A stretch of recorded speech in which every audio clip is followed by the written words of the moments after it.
So one of the most interesting things about my whole process of contact is where I came out the end side of it at, and that's with the activation of a dormant spiritual skill, a capacity that Lord only knows how long it was laying dormant, but the skill is working with crystals. And this is the crystal that I use for this work. And it also is a body of contact work. And through them, I'm able to receive transmissions from extraterrestrial intelligence. Roughly 400 to 500 of the beings have come through so far to date. I'm told that as many as a couple thousand will come through. And I'm just going to show you a few of those.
My story spans the last 60 years.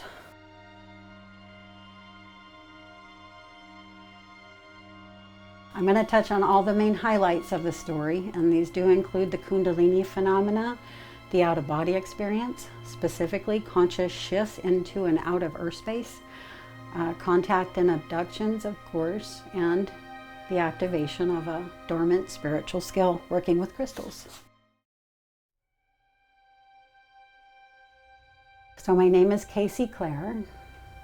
I was born in Las Vegas in the 1960s. I lived in Las Vegas until I was almost 40 years old, and then moved to Los Angeles. I'm now almost 60.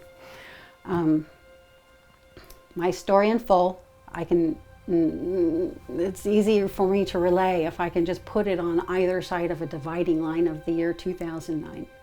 So prior to 2009, most of what I'm experiencing is dreams, dream state awareness, spiritual disciplines. I've been on the spiritual path my whole life.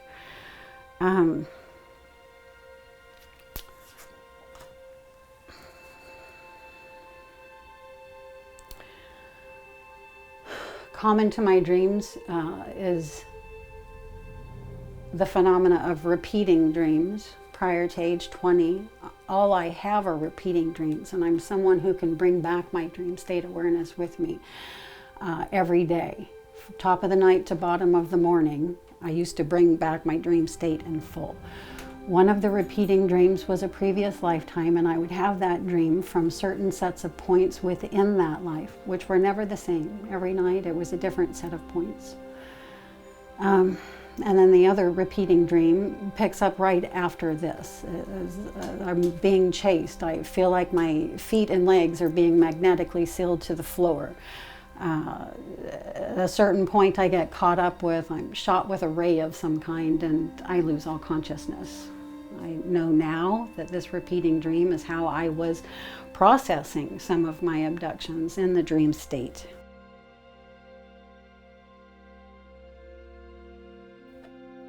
One of the things I had to learn how to do out of necessity, these experiences were terrifying. I'm going to begin to shake a little bit.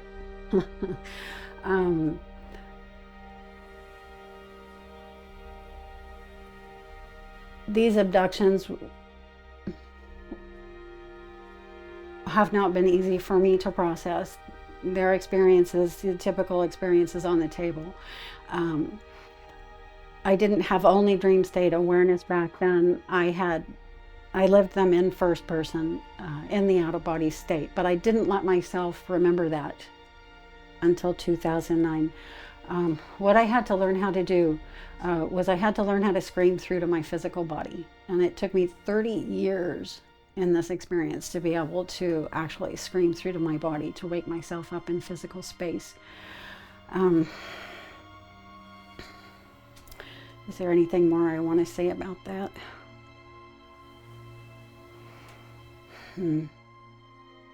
Well, the idea of screaming through to the physical body was to wake myself up to my conscious state, so that I could throw myself back in there with more awareness. Because when you do maintain a conscious state in the fields, there are rules. So I wanted to meet these beings, as it were, on a level playing field, on their turf. A part of that was to understand more what was happening, which as a child and for most of my early adulthood, I did not understand. This is actually a part of my experience I've never talked about before, and I have spoken of my experiences online for a number of years, almost 12 years now. So it's time that I start talking about this aspect of the story too, because it's not all sunshine and roses. Some of it's very challenging, and part of the challenging aspect of this is a reworking of our systems to be able to hold this type of awareness without fear. And so it's been an important part of my process. We're still on the dividing line of prior to 2009. My vision and light itself was a fundamental aspect of it, and this has to do with what I can now do with the crystals as well. So light just could capture my attention at any time of day or night, and when it did, it would hold me transfixed. I know now I was going out of body, but I didn't know that then. I would be standing in the middle of the street on a hot summer day, and the sunlight striking the hubcap of a car would catch my attention, and I would just be mesmerized. I'd stop right there in the middle of the street, and 5-10 minutes later come back just slightly dazed.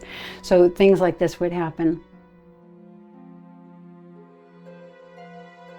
Next that comes through is portals. And this is rather fun.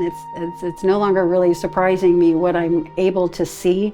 My vision, part of my process of contacts and the abductions, was the expanding of my range of vision. Again, also related to what I can now do with the crystals. So portals start opening right in my living space, and I can somehow see them. I can see their outline, I can see their shape and color, I can see movement from within them. Sometimes it looks like moving water or sunlight on water. Sometimes it looks like spiral vortexes. If I look in, Tritak was a spiritual discipline I picked up early on, and this is conscious gazing. And if I take my gaze into the portals, I can even begin to see who's coming through. So this is a part of how it's all patterning out to where I can see who's coming through the crystals when transmissions are also coming through them. My vision has even been known to break down molecularly. I became more, I began cognizing it more when I begin to enter my 40s, because my spiritual disciplines are kicking up, and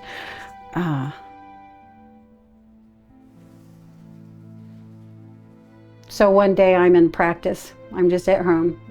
I'm on the floor. I've just finished a practice, and I'm face down into my rug, and I have a beeswax candle lit. And right when I open my eyes, the candlelight strikes my eyes sideways in just the right way to where, rather than seeing the rug right there under my face, I'm viewing the molecular activity within the rug. And so this kind of stuff has also happened. I can see through physical space. I always have been able to. In fact, space itself is what I see first in my vision. Then I begin to see the light particles that compose the visual reality. And then I see people and things.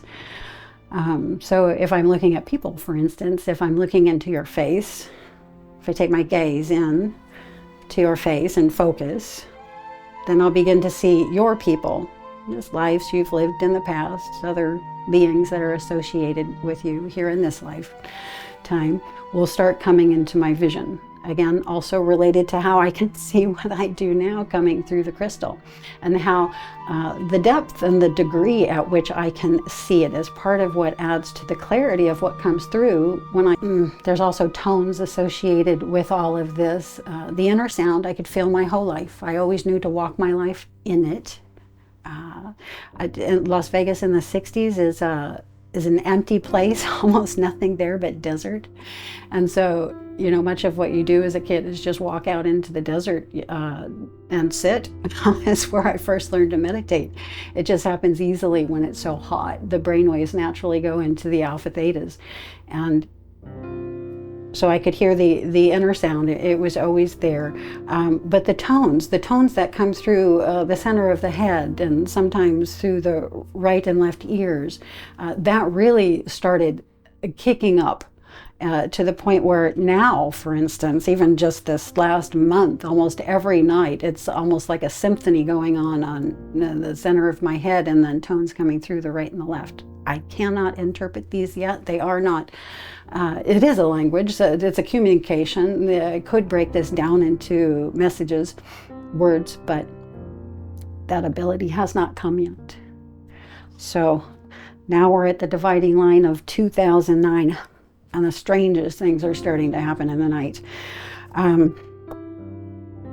Also part of my spiritual disciplines, which I won't go into themselves, but what's happening is so traumatic that it's taking me months to pull forward into the front of my awareness. And basically what's happening is in the middle of the night, I'm coming slightly awake due to two phenomena that have been occurring previously. One that's at the back of the head, right at the top of the neck, and the other that's at the base of the spine. And the anomaly at the base of the spine at first just made my feet super hot. I would have to ice them and keep ice packs on them in the bed just to be able to sleep at night. But due to these anomalies, they were sometimes waking me up, and I would come slightly alert to the sensation of electric currents running through my body. Literally, it felt like my whole body was something that just got plugged into the wall and turned on. It's the difference between when you start your car engine and when your car engine is off. Very different feeling. So it's so shocking to me. I can only hold the awareness for a second or two, and then I just like knock back off. In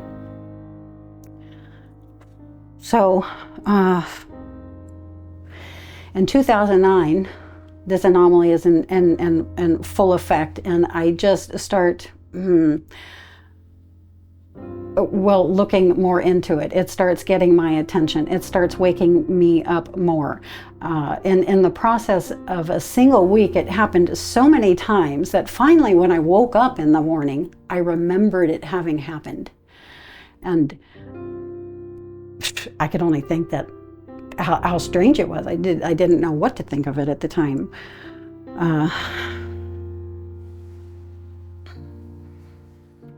I honestly don't know what to make of it now, other than the single concept of Kundalini.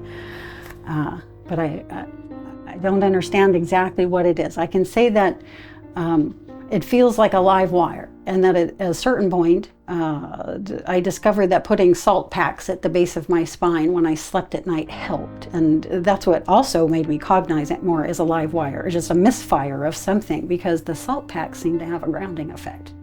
And that works for me to this day. The phenomena no longer happens to the degree it did in the beginning. It has.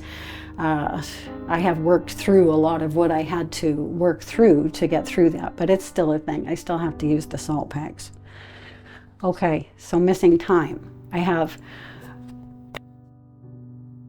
two really bizarre missing time experiences. They're not your usual missing time experiences, because these ones happen in the night. But because I'm somebody who's always been so alert to my entire dream state, the entire night long, them happening really actually sort of scares me in a fun kind of way, though. What happens is I laid down the first night, I closed my eyes, I opened them what seemed 5 minutes later, and it was morning. No, nothing. No dream state awareness in tow at all. Zero. That had never happened to me in my whole life. My dream state awareness is larger in my experience than my waking state life, because when you go into the fields, you can be in there perceptually months and years before you come back. And so, again, it's a much greater part of my life. So to have woken up with no perceived time having passed between the time I laid down and the time I woke was not understandable at that time. Evidently, it wasn't powerful enough to invoke what was attempting to be invoked from within. So this happened again, not the next night, but the night after. This time, the perceived time between when I laid down and woke up was an hour. And then after this, the whole thing broke open. So,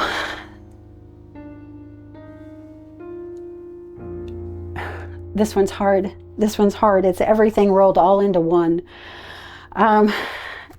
It's now the summer of 2009.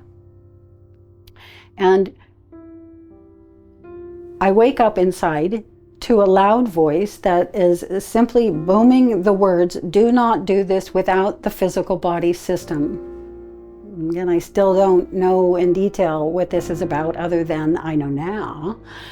My whole system was being restructured to hold a larger awareness. The body does have to be restructured, I'm sorry, to hold that larger awareness. And I guess the awareness I was being primed to hold was significant because of, the process of what happened as a result. Every night, an hour or so before I laid down, a very tangible energy arrived. And this energy would work through my system. The first time this happened, I experienced it as I'm laying horizontally, and I can detect that there's a bright white light above the crown of my head, and it simply passes from the crown of my head all the way down through my body until finally out the soles of my feet. And this first night that it happened, this happened 3 times. The light moves through me 3 times, scans through me 3 times. This is the awareness I have as it's happening. I'm being scanned.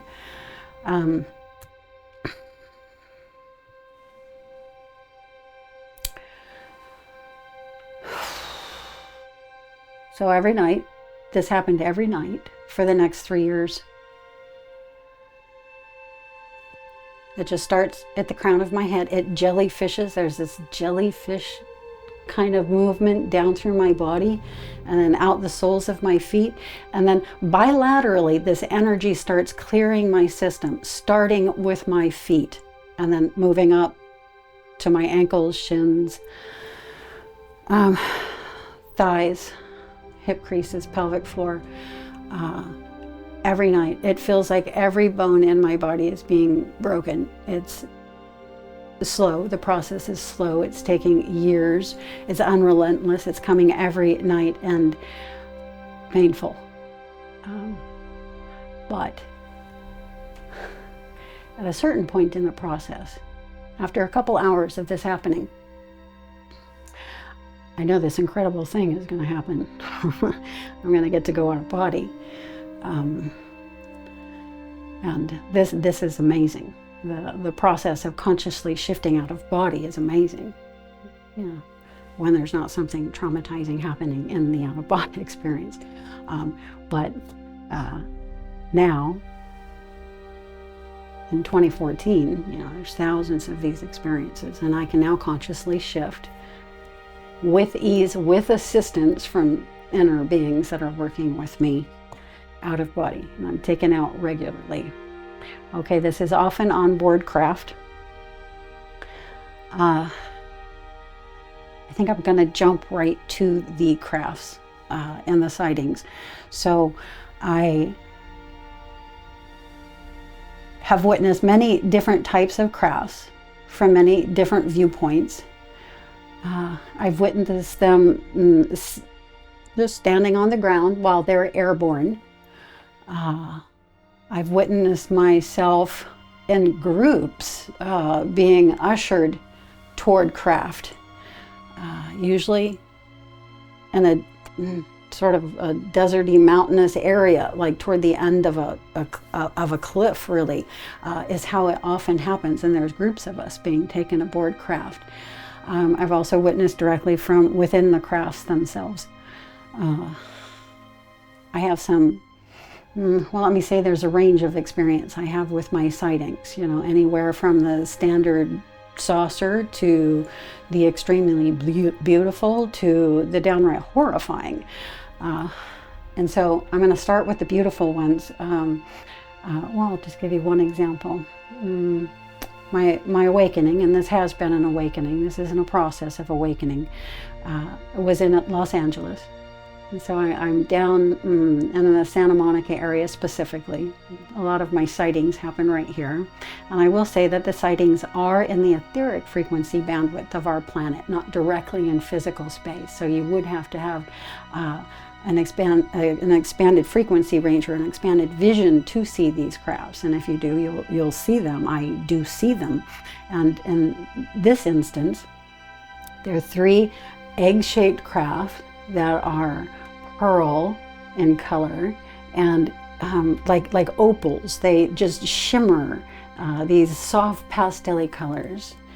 And this experience this sighting happened after having been on board the craft. This was them allowing me in that last moment to view them. I have no idea what actually happened in this instance on board that craft, but I do feel these are beings that are helping me process a lot of the harder experiences that I have to process.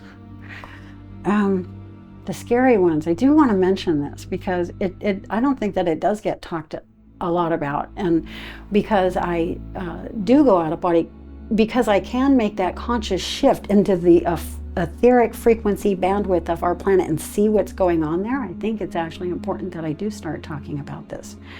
So the scary crap have to do with catastrophic events. So they're only associated with catastrophic events.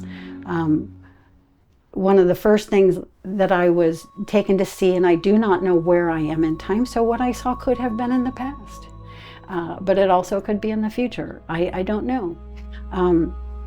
But what I saw, I was standing on Main Street in Santa Monica, and I was looking up into the sky. It was daylight and the sky was dark, and I had just arrived. I had made the shift there, and I'm trying to cognize where I am, and I'm taking in all of this information. And it was ominous because it was daylight and the sky was dark. So I was having to process that information, but at the same time I'm seeing something up there, and what it turns out to be is a mushroom cloud explosion.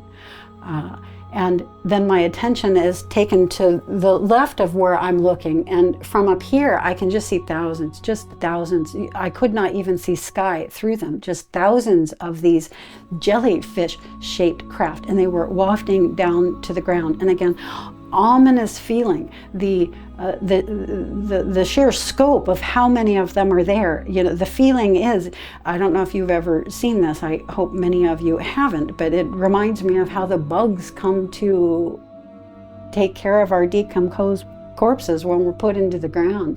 And that makes sense because these are associated with catastrophic events, that there would be a cleanup crew. But yeah, very traumatizing to see. And then my point of attention is taken to Las Vegas, where I'm from, and from an area of Las Vegas, again, made to look up at the sky. This is associated with the same catastrophic event. And this craft is way out there, and it's massive. It was the size of this one that literally put me on my knees. And it's a slate black, and it's a step, like the step pyramids are, you know, on the outskirts of it. And it's a geometrical shape, and just thousands, just hundreds of thousands, millions maybe, I have no idea, of more scout type craft were flying into and out of it. And I didn't want to see anymore. That was my capacity on that experience. But I was made or let to see that, and I feel it must be to have brought that information back to us for some reason. It's not that this necessarily has to happen or that these craft are here, but that if humanity goes a certain way, they could. Yeah. What I learned through the out-of-body experience and how many craft I've been on and with how many different kinds of beings is that I'm working with a lot of different races, a lot of different species, hundreds if not thousands, so not your typical 1 or 2 or 3 or 12. There's a massive amount of them. And my job and my joy is to bring those here through to you. So everything starts and ends with light and vision and what I'm able to do through the crystals and working with the crystals as communications devices. So a part of what came to me was that I did this work in Atlantis. Please don't laugh. I do this work on board craft. I work comms on board craft. It just on board some. And it's what makes this work be more understandable to me now.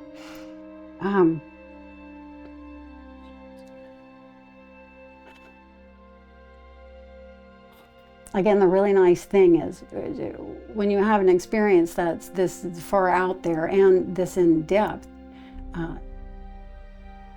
is that there can actually be a sort of proof, if it's needed on the part of the experiencer, that the whole thing is taking place.